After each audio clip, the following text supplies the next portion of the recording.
როგორ უნდა გავლესო ხორცის გასატარებელ მანქანას დანა სახლის პირობებში.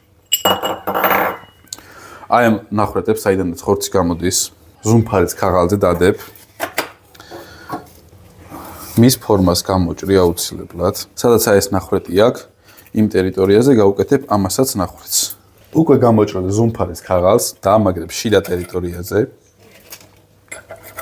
და აწყობ მთლიან მანქანას. შეაერთებ დენში და აუცილებლად ატრიალებ ელექტროს შემთხვევაში რევერსულზე და ხელის მანქანის შემთხვევაში საათის ისრის საპირისპიროდ. სხვა შემთხვევაში არ გაილესება და უფრო ბლაგვი გახდება თვითონ დანა.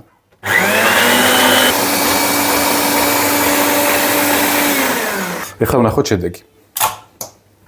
დენიდან გამოვაერთებ აუცილებლად.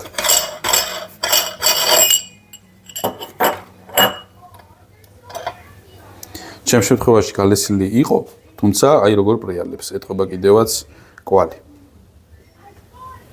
მეტი საინტერესო ვიდეოსთვის გამომიწერე.